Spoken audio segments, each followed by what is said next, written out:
Hi and hello students. How are you all? I saw your results. I saw all your marks. Indeed, I am really happy. But a small sort of feeling I got. You would have done better than this. Past is past anyway. I know how hard it would have felt in your side also. Students, we will come out of it and think what we can do in the upcoming academic year. You have wonderful year this year. That to 12th standard. 12th standard marks is more important. So I believe that this year you're going to prove yourself. Everybody is going to prove yourself. It is not that at the last minute or the 11th minute preparation is necessary. If you want to prove yourself, you want to really achieve the essence of success, then every day is an opportunity for you. Every minute is an opportunity for you. Students, don't misuse this precious time which is given in your hands right now. I hope that everybody will get top marks in your subjects in your 12th standard. For that, every day utilize in a proper way. Every day you need to plan yourself and execute according to your plannings. That is more important. Planning everybody will do, but how far you execute, how far you successfully complete that short-term goals is very, very important. So I trust everybody. I have a lot of hope in you and faith in you that you are going to rock in your 12th standard public board exams. Okay. Yes. With this happy note, with this promising note, let us move to the topic. We will continue the lesson. Last class, we studied about the sexual transmitted disease and prevention of sexual transmitted disease. We studied about different types of STDs and the symptoms based on different causative agents. Bacterial STD we studied, viral STD or STI, and fungal and protozoan we have studied. And today's class we are going to see very important, very informative concepts that I'm going to talk to you. These are very, very important. You need to have a clear listening so that everything is clear for you. This is a very important topic I'm going to talk to you. Yes, let us come to the concept. What is given here? Cervical cancer. Only for the female. Cancer occurred in cervix is called as a cervical cancer. Cervical cancer is caused by sexually transmitted virus called human papilloma virus. And this is the disease caused by agent virus, and this virus is specifically called as a human papilloma virus. Human papilloma virus may cause abnormal growth of cervical cells or cervical dysplasia. Cancer, you know what is cancer. Cancer is an abnormal growth of tissues, or you can tell cells. Most common symptoms and signs of cervical cancers are pelvic pain. So these are the symptoms they have given here. These are the symptoms of cervical cancer. Pelvic pain, idupu valikum. Increased vaginal discharge. Through vagina there is a lot of discharges occurring, and abnormal vaginal bleeding. Even bleeding will be abnormal. Risk factors for cervical cancer includes risk factor அப்படின்னா எந்தெந்த விஷயம்லாம் cervical cancerக்கு வரதுக்கான வாய்ப்புகளை ஏற்படுத்துது, அதுதான் risk factor. So cervical cancer, what are the risk factor? First one, having multiple sexual partners. You know that sexually transmitted disease is occurs due to sexual contact. Having multiple sexual partners should be avoided. There is a chance for a cervical cancer. Prolonged use of contraceptive pills. Contraceptive pills means, you know that pills we know, means the matra. So in order to avoid the pregnancy, or in order to avoid undesirable pregnancy, people used to have contraceptive pills, exclusively female. So this, if they are using it in a very prolonged period, cervical cancer may occur.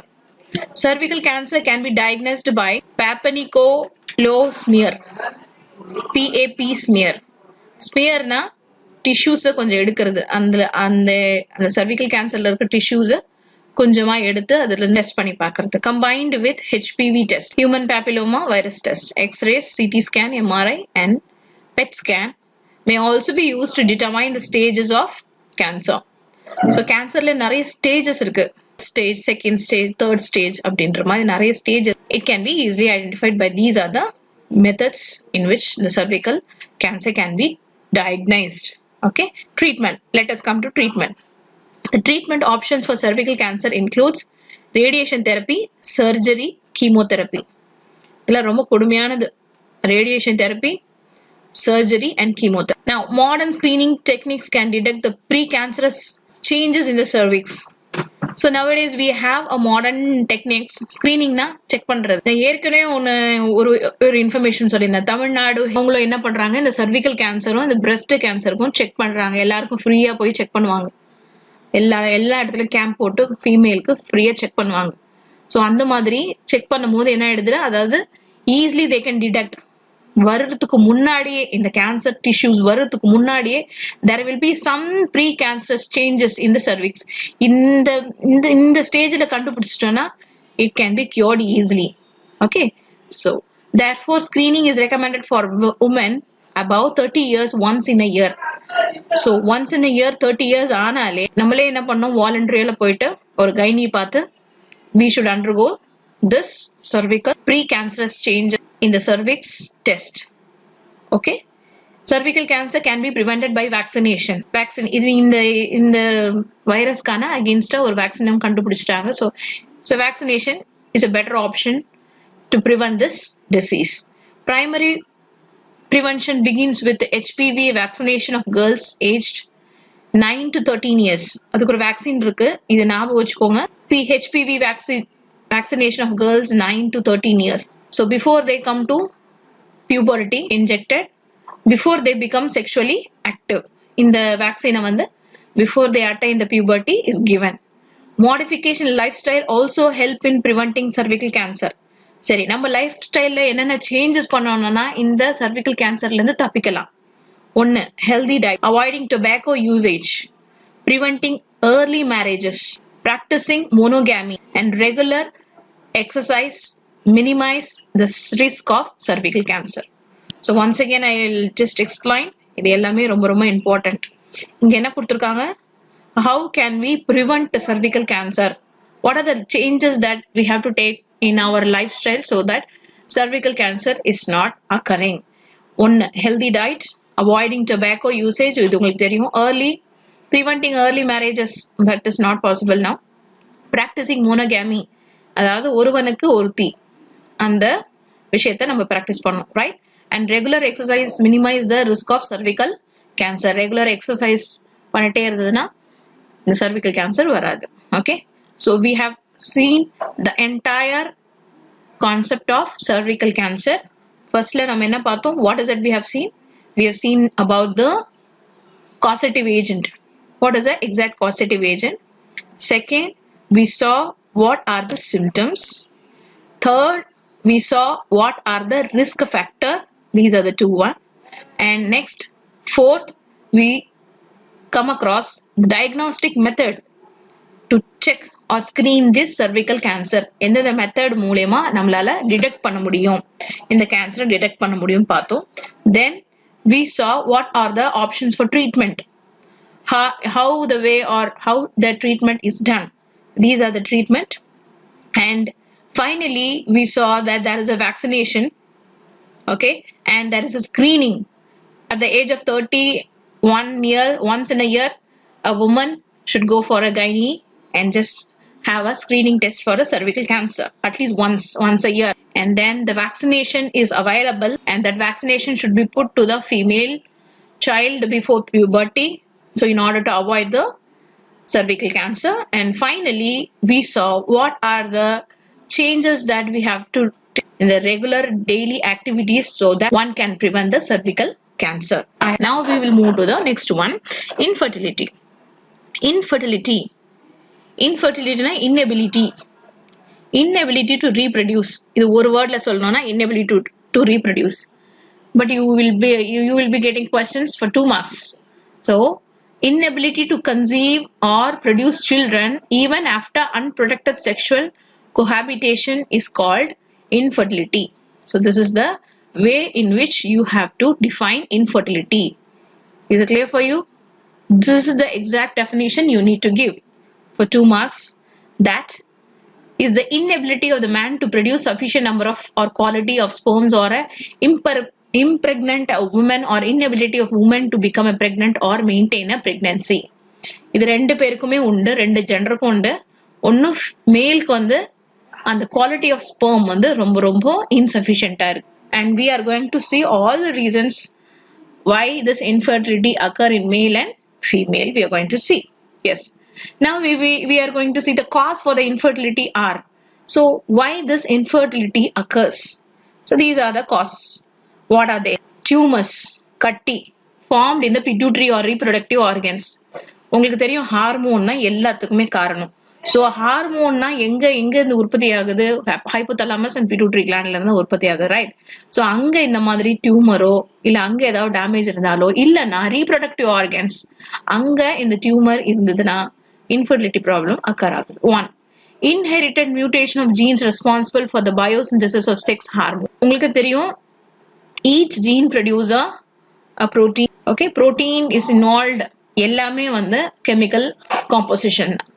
ஒரு hormone உருவாக்குறதுக்கு chemical composition. So இந்த gene mutation ஆனதுனால அது சரியா வந்து ப்ராப்பரா புரோட்டீனை synthesise பண்ணாதனால hormones, sex hormones cannot be produced. So this can be inherited. Maybe பேரண்ட்ஸுக்கு இருக்கிற விஷயம் வந்து சைல்டுக்கும் வரலாம். ஸோ அந்த மாதிரி பிரச்சனையும் இருக்கு. Next, malformation of cervix or fallopian tubes and inadequate nutrition before adulthood. இதுதான் ரொம்ப இம்பார்ட்டன்ட். நல்லா ஞாபகம் வச்சுக்கோங்க girls, whoever may be, it may be. Malnutrition, malformation of cervix or fallopian tubes, inadequate nutrition before adulthood. Adult ஆகிறதுக்கு முன்னாடி அந்த குழந்தைங்க பருவத்திலேயே நல்ல உணவு சாப்பிட, நல்ல உணவும் நல்ல நியூட்ரிஷன் இருந்தா மட்டும்தான் இந்த சர்விக்ஸும் ஃபெலோப்பியன் டியூபும் நல்ல செயல்திறனா இல்லை ஹெல்த்தியா இருக்கும். அது ரொம்ப ரொம்ப இம்பார்ட்டன்ட். அதுக்கு தான் வந்து சின்ன வயசுல இல்ல இந்த அடலசன்ஸ்ல நல்லா, அதாவது healthy diet, proper nutrition should be intake. Is it clear for you? நல்லா சாப்பிடுங்க அண்ட் செலக்டிவா எவ்வளவு எடுக்கணுமோ அவ்வளோ எடுங்க. Vitamins, minerals, carbohydrates, fat, protein, கண்டிப்பா இந்த 5 விஷயமும் உங்களுக்கு தேவை. இன்க்ளூடிங் த ரஃபேஜ்னா fibre. Water is more essential. So இதெல்லாம் வந்து ப்ராப்பரா உங்க சாப்பாடுல சேர்த்துக்கணும். Okay, yes. Long-term stress damage many aspects of health, especially the menstrual cycle. Stress இது இருக்குது பத்தியா, இது ரொம்ப மோசமானது. Stress, okay, மன அழுத்தம், டிப்ரெஷன் சொல்லலாம். லாங் டேர்ம் பல நாளா நமக்குள்ள இருக்கிற பிரச்சனைகள்னால டிப்ரெஷன் ஃபார்ம் ஆகும். டிப்ரெஷன்னா ஸ்ட்ரெஸ் தான். That will indirectly affect the menstrual cycle. So அதுலயே உங்களுக்கு தெரிஞ்சிடும் அது. Okay, next, injection of toxin.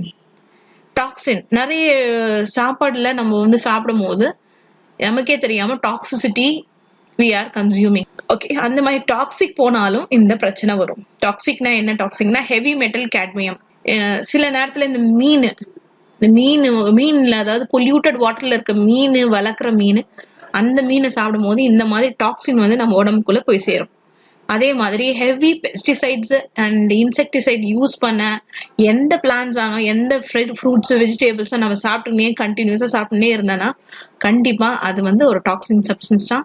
அந்த மாதிரி சாப்பிடும் போது இந்த பிரச்சனை வரும். இந்த வெளியே வாங்கி சாப்பிடும் போது நிறைய டாக்ஸின் தான் இருக்கு. அதனாலதான் ஹோட்டல்ல வாங்கி சாப்பிடக்கூடாது. நிறைய ஹோட்டல்ல வாங்கி சாப்பிடக்கூடாது. ஹெவி யூஸ் ஆஃப் ஆல்கஹால் அதிகமா கன்சம்ஷன் பண்ணாலும் கண்டிப்பா இந்த இன்ஃபர்டிலிட்டி ப்ராப்ளம் கண்டிப்பா வரும். Next, tobacco and marijuana. உங்களுக்கு தெரியும் டொபாக்கோ, மேரிஜுனா போத இது இலைகள், right? Injuries to gonads and ageing also causes infertility.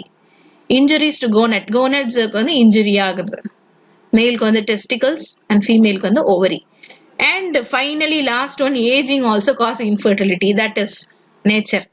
Age ஆனாலும் infertility occur. Yes. So we have this entire paragraph mentioning about the cause for the infertility. இது ரொம்ப ரொம்ப important. நீங்க என்ன பண்றீங்கன்னா அவங்க நோட்ல 1, 2, 3 அப்படின்னு போட்டு ஒரு லிஸ்ட் அவுட் பண்ணி வச்சுக்கோங்க. Then it will be easy for you to keep in mind. Okay, and you will also, it can help you to retrieve from your memory easily. Other causes of infertility வேற என்ன causes இருக்கும்? இதை தவிர்த்து வேற என்னெல்லாம் causes இருக்கு? நிறைய causes இருக்கு. Now we are going to discuss some other causes of infertility. First one, pelvic inflammatory disease. Inflammatory நமக்கு தெரியும், damage of tissue damage தான் inflammatory. Pelvic inflammatory tissue disease அப்படின்னா இந்த pelvic tissues வந்து என்னவா மாறுது, ஏதோ ஒரு பிரச்சனை உள்ளாகிறதுனால இந்த disease மூலமா அது inflammate ஆகுது. Okay, and because of this disease also that there is a chance for the infertility. Uterine fibroid நம்ம நீர் கட்டி பார்த்தோம் இல்லையா last time, cyst அதுவும் இருந்ததுனால இந்த infertility problem வரும். And endometriosis are the most common cause for infertility in women. So இங்க ரொம்ப ஸ்பெசிஃபிக்கா கொடுத்துருக்காங்க உமனுக்கு இன்ஃபர்டிலிட்டி ப்ராப்ளம் எதனால ஏற்படுதுன்னு. இது வந்து ஜென்ரல், நம்ம மேல பார்த்து general, and this is very very specific. Okay, fibroid, endometriosis and PID. These are the most common causes for infertility in women. Low body fat or anorexia in women, that is the psychiatric eating disorder characterized by the fear of gaining weight. இந்த மாதிரி ஒரு mind செட்ல இருந்துட்டாங்கன்னா அப்பவே நம்ம குண்டாயிடுவோம் அப்படின்ற ஒரு mind set போனாலே அது ஒரு டிசீஸ் தான், அது அனோரெக்சியா இன் உமன். அதனால என்ன ஆயிடுதுன்னா லோ பாடி ஃபேட் தான் வந்து ஹார்மோனா மாறுது. நீ ஃபேட்டையே எடுக்கலன்னா ஹார்மோன் வந்து உற்பத்தியே ஆகாது. So hormone is very important for the reproduction, அது ஞாபகம் வச்சுக்கணும். அதனால இந்த மாதிரி டயட்டிங் வெயிட் ஆயிடும் அப்படின்னு சொல்லிட்டு ஃபேட்டையே எடுக்காம இருந்தோம்னா ஹார்மோன் இம்பேலன்ஸ் ஆயிடும், இன்ஃபர்டிலிட்டிக்கு காஸ் ஆயிடும். And now last one, undescended testes and swollen veins. Undescended testes, scrotum is a bag, we know, muscular bag through which the testis is there, and that இந்த ஸ்க்ரூட்டம் உள்ளேயே அந்த டெஸ்டஸ் வராது. Okay, so இது ஒரு problem. இந்த problem இருந்தா infertility problem இருக்கும்னு அர்த்தம். I mean this is with respect to a male. And swollen veins, varicocele in scrotum. And we will see the next one. Tight clothing in men may raise the temperature in the scrotum and affect the sperm production. இது நல்லா ஞாபகம் வச்சுக்கோங்க. Girls, நீங்க படிக்கிறீங்க, maybe you can be a mother. And boys, you are reading, you should understand this. You can be a future father, you must know this. Tight clothing in men may raise the temperature in scrotum. Scrotum ஏன் வெளியே இருக்கு அப்படின்னா இயற்கையாவே அது வெளியே இருக்கு. காரணம் என்ன? At that particular body temperature, sperms cannot be produced. We know that there is a 2 degree body temperature வரை 2 degree கம்மியா இருக்கும் போது sperms produce ஆகுது. அதனாலதான் பாடிக்கு வெளியவே இயற்கையாவே கடவுள் வந்து ஸ்க்ரூட்டமா டிசைன் பண்ண வச்சிருக்காரு. இப்ப நம்ம என்ன பண்றோம், டைட்டா இந்த ஜீன் பேண்ட் எல்லாம் போடுறதுனால what will happen, there will be a temperature increase. எந்த நேரம் டைட்டா போட்டுட்டு இந்த மாதிரி டைட்டா நம்மளோட இந்தியன்ஸோட நம்மளோட காஸ்டியூமே நீங்க பாத்துட்டீங்கன்னா எல்லாமே loose fitting and very ventilate, நல்ல ஏர் வென்டிலேட் ஆகுற மாதிரி தான் நம்மளோட காஸ்டியூம்ஸே. அந்த tight jean or tight pant used for a prolonged period அப்ப என்ன ஆகும்னா that affects the sperm production. இதை ஞாபகம் வச்சுக்கோங்க. Underdeveloped ovaries or testes. So இது வந்து ரீப்ரொடக்டிவ் ஆர்கன்லயே அந்த டெவலப்மெண்ட்டே இல்லை, அப்பனால இந்த பிரச்சனை இன்ஃபர்டிலிட்டி பிரச்சனை வரும். Female may develop antibodies against her partner sperm. இது பேரு தெரியும் இல்லையா? இது நம்ம உடம்புலே வந்து நம்மளோட சில ஆஸ்பெக்டுக்கு என்ன ஆயிடுதுன்னா ஆன்டிபாடி தயாரிக்க ஆரம்பிச்சிடும். அதுதான் ரொம்ப ரொம்ப மோசமான நிலைமை கொண்டு போயிடும். Okay, so female sometimes not always, this is one of the reason. Sometimes they produce antibody against the partner sperm. So antibodies உருவாயிடுச்சுன்னா இந்த ஸ்பெர்ம்க்கு ஆன்டிபாடிஸ் உருவாயிருந்தா ஸ்பெர்ம்ஸ் எல்லாமே டெஸ்ட்ராய் ஆயிடும். டெஸ்ட்ராய் ஆயிடுச்சுன்னா பிரெக்னன்சி இருக்காது. Male may develop auto immune response to their own sperm. இதுவும் ஒரு விஷயம். இது வந்து ஆட்டோ இம்யூன், அவங்களோட ஸ்பெர்ம் என்ன ஆயிடுதுன்னா அவங்களுக்கு ஆன்டிபாடி உருவாக காரணமாயிடுது, அந்த ஸ்பெர்ம் வந்து டெஸ்ட்ராய் ஆயிடுது. இதுதான் நம்ம இப்போ ஏற்கனவே படிச்சிருக்கோம்ல ஆட்டோ இம்யூன். நம்மளோட டிஷ்யூஸே சில டிஷ்யூஸ் நமக்கு எதிராக அது ஆன்டிபாடி உடம்பு வந்து ஆன்டிபாடி ப்ரொடியூஸ் பண்ணிடும். ஸோ அந்த டிசீஸ் பேர் தான் auto immune. So this is called autoimmune. So these are the other cause for infertility. So far what we have seen what is infertility, and we covered what are the different causes for infertility. In general we spoke, and we also covered some other causes for infertility Yes, so these are the important causes for infertility. So இந்த மாதிரி குறைபாடுகள் இருக்கும்போது, இந்த மாதிரி விஷயங்கள் நடக்கும்போது கண்டிப்பா infertility இருக்கும். அண்ட் பாக்ஸ்ல என்ன கொடுத்துருக்காங்க பார்க்கலாம். All woman are born with ovaries but some do not have functional uterus. இது ரொம்ப இன்ட்ரெஸ்டிங்கான ஒரு விஷயம். ஓவரி இருக்கு, ஓவரி ஓவம் ப்ரொடியூஸ் பண்ணுது, ஆனா ஃபங்க்ஷனல் யூட்ரஸ் இல்ல. அந்த யூட்ரஸுக்கு எபிலிட்டியே இல்ல. குழந்தைய ஒரு ஃபீட்டஸ வளர்றதுக்கான அந்த கெப்பாசிட்டி, தாங்கக்கூடிய கெப்பாசிட்டி அந்த யூட்ரஸ்க்கு இல்ல. அதனாலதான் வந்து இன்னொரு வாடகை தாயின்னு சொல்லிட்டு அந்த கான்செப்ட் வரும். We will discuss now, it is given here. Okay, yes, we are going to discuss about that. So such a type of women are under the condition, and the condition and the syndrome க்கு பேர் என்னன்னா, this condition is called Mayer-Rokitansky syndrome. So இந்த விஷயத்தை நம்ம இந்த மாதிரி கூப்பிடுறோம். Have born with the ovaries ஃபங்க்ஷனலா இருக்கு, ஆனா யூட்ரஸ் வந்து ஃபங்க்ஷனலா இல்ல. யூட்ரஸ் எதுக்கு முக்கியம்? அந்த ஃபீட்டஸ் வளர்றதுக்கான ஒரு இடத்தை கொடுக்குது இல்லையா? ஓகே, அந்த அந்த விஷயத்துக்கு யூட்ரஸ் இவங்களால, அந்த யூட்ரஸால எபிலிட்டி இல்ல அப்படின்னும் போது அந்த விஷயத்த, அந்த டிசீஸ் நம்ம என்ன சொல்றோம்னா இந்த மாதிரி சொல்றோம், Mayer-Rokitansky syndrome. Am I clear to you? Assisted reproductive technology. We saw so many problems, so many issues regarding infertility, and now we are going to see what are the treatments that can be possibly done and what are the latest technology that we are using to ensure that infertility problem is reduced. Important technological aspects that we are going to study now. We will look into this topic, assisted reproductive technology, ART. A collection of procedures which includes the handling of gametes or embryos outside the body to achieve the pregnancy is known as assisted reproductive technology. இதோட meaning கொடுத்துட்டாங்கம்மா, definition. It's not definition, it's actually meaning. ART அப்படின்னா என்ன? இதுல நம்ம என்ன பண்றோம்? What we are doing? We handle gametes and or embryo. Gametனா ரெண்டு தனி, sperm ovum.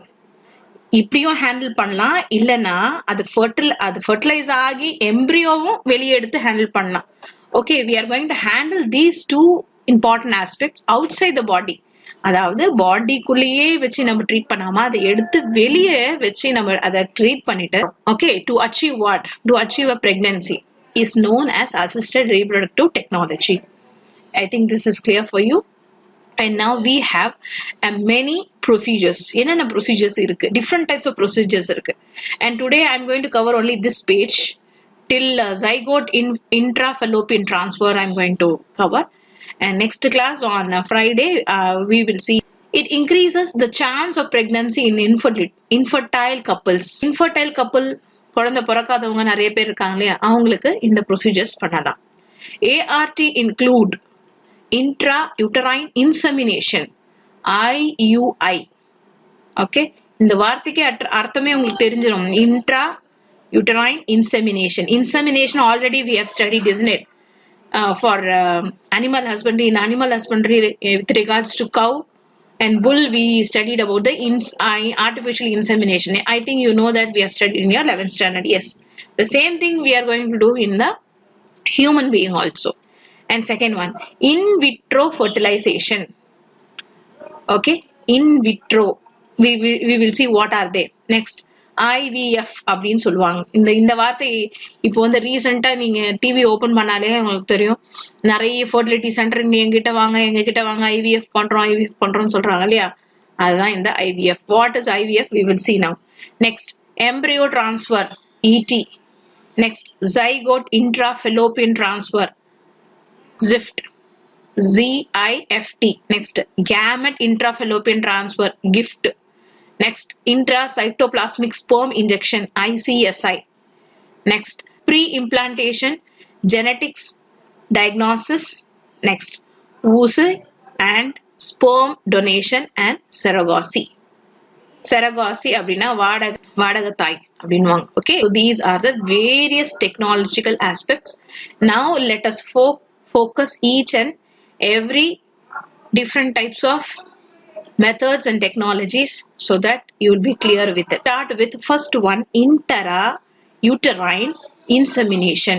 Insemination, you know, the semen is collected from the male and it is artificially injected in the female uterine. இதுதான் நம்ம ஏற்கனவே படிச்சோம், கவ் புல்ல படிச்சோம். அதே தான் இங்க ஹியூமன்ல நம்ம அப்ளை பண்ண போறோம். சோ அந்த விஷயத்தை தான் நம்ம என்ன சொல்றோம்னா intrauterine insemination. Am I clear with you?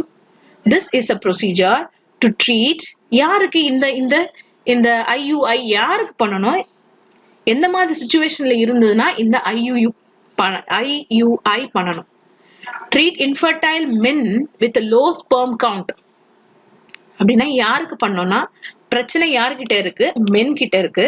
அந்த மென்னுக்கு என்ன பிரச்சனை, எக்ஸாக்டா பிரச்சனைனா ஸ்பெர்ம் கவுண்ட் வந்து லோவா இருக்கு. அந்த மாதிரி டைம்ல இந்த IUI பண்ணலாம். Okay, the sperm is collected either from the husband or from the healthy donor. Sperms can be collected, husband கிட்ட கலெக்ட் பண்ணுவாங்க, இல்லனா டோனர் யாராவது விருப்பப்படுறாங்கன்னா, sperms donate பண்றவங்க விருப்பப்படுறாங்கன்னா அவங்க கிட்டயும் டோனர்ஸ் வாங்கிக்கலாம். Okay, and it is introduced into the uterus through the vagina by a catheter. Catheterனா tube. இதுதான் artificial insemination, similar the same தான், வேற எதுவும் changes இல்ல. After stimulating the ovaries to produce more, இப்போ ஃபீமேலுக்கும் என்ன பண்ணுவாங்கன்னா ஸ்டிமுலேட் பண்ணுவாங்க. ஹார்மோன் எல்லாமே ஹார்மோனல் இன்ஜெக்ஷன்ஸ் தான். அந்த ஹார்மோனை போட்ட through injections, if the hormones R altered there is a possibility of over formation. So அதே மாதிரி ஃபீமேலுக்கு என்ன பண்ணுவாங்க, நிறைய ஹார்மோன்ஸ் இன்ஜெக்ட் பண்ணி ஓவாவா அதிக ப்ரொடியூஸ் பண்ணுவாங்க. அப்போ இந்த ஸ்பெர்ம்ஸ் உள்ள போகும். the sperm swims towards the fallopian tube to fertilize the egg. உங்களுக்கு தெரியும் ஃபெர்டிலைசேஷன் இந்த ஆம்புலா ரீஜன்ல தான் நடக்குது, fallopian tubeல தான் நடக்கும். அந்த இடத்துக்கு ரீச் ஆகுற மாதிரி இந்த ஸ்பெர்ம்ஸ் டெபாசிட் பண்ணிடுவாங்க. and ovum also will come accordingly in the right time. You know that menstrual cycle 14th day ova will be released, isn't it? So அந்த டேட்டுக்கு எக்ஸாக்ட்டா அந்த டே இல்ல நெக்ஸ்ட் டேல இந்த விஷயத்தை செஞ்சா there will be a chance of pregnancy. resulting in a normal pregnancy. Am I clear to you this one? Intrauterine insemination, IUI.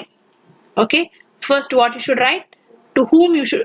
In vitro fertilization, IVF or test tube baby.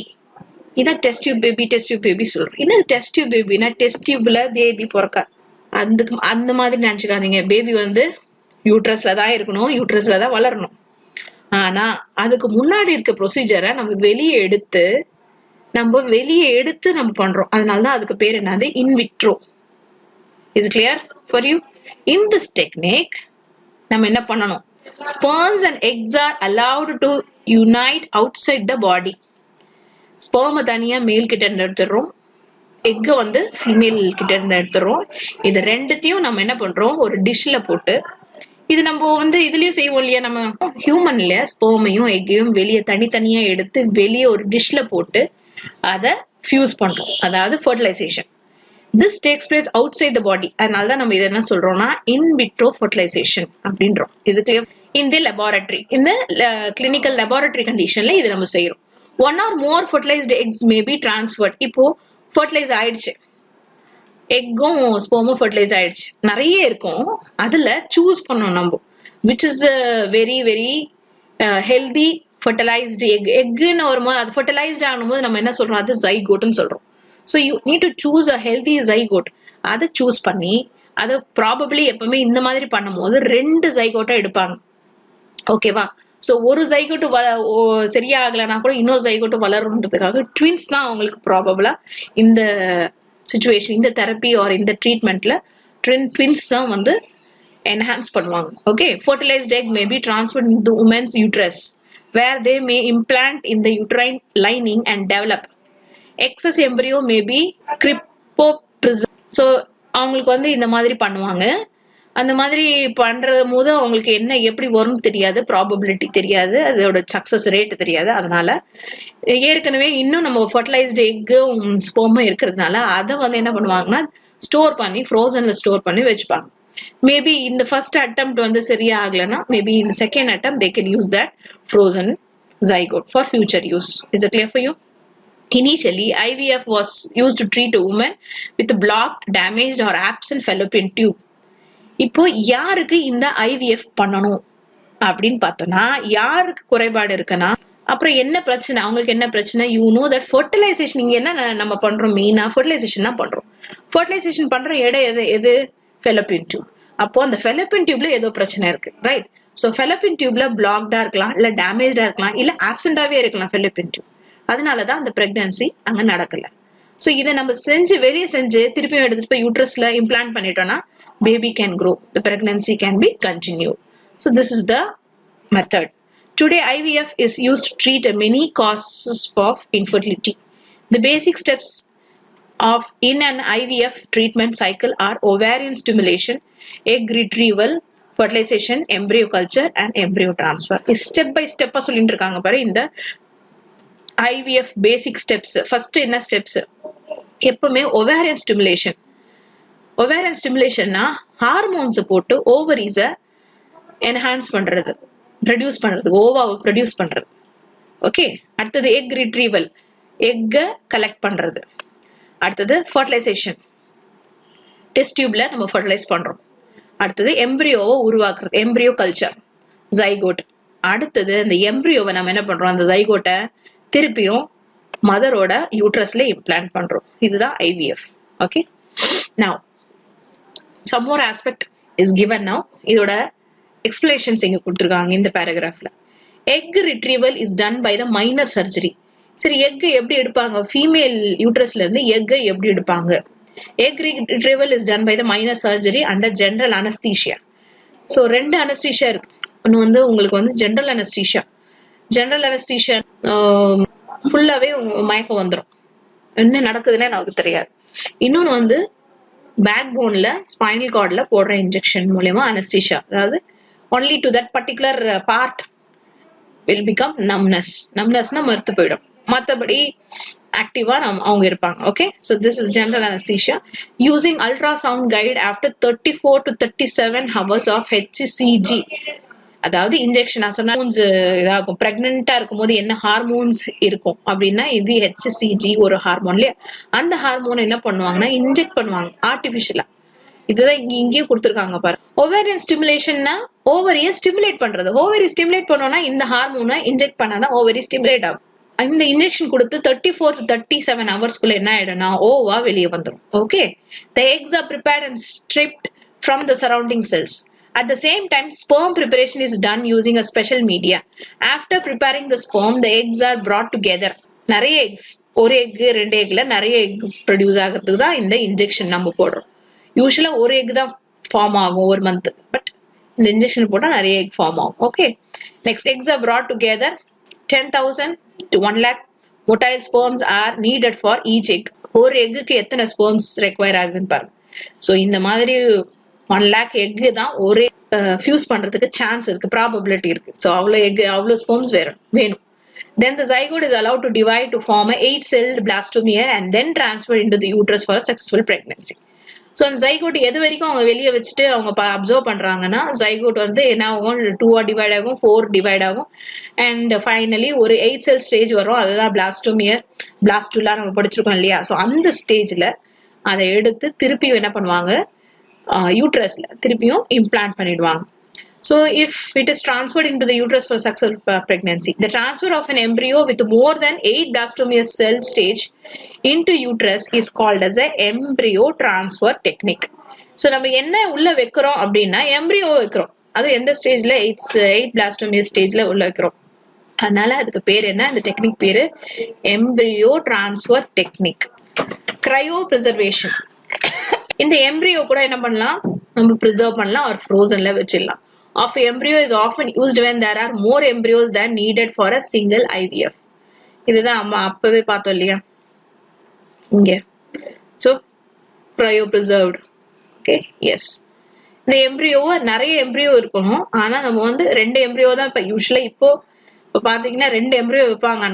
மத்த எம்ப்ரியோவை ஃப்ரீசர்ல வச்சிருவாங்க. அதாவது ஃப்ரீசர்னா அதுக்குன்னு ஒரு temperature இருக்கு, அதுக்குன்னு ஒரு temperature இருக்கு, அந்த டெம்பரேச்சர்ல இது ஸ்டோர் பண்ணி வச்சுப்பாங்க. ஃபியூச்சர்ல மேபி அந்த ஐவிஎஃப் ஃபர்ஸ்ட் செஞ்ச ஐவிஎஃப் வந்து ஃபெயிலியர் ஆயிடுச்சுன்னா they can use this embryo for the future purpose. Or yes, when there are more embryos than needed for a single IVF transfer. Embryo cryopreservation can provide an additional opportunity for pregnancy through a frozen embryo transfer.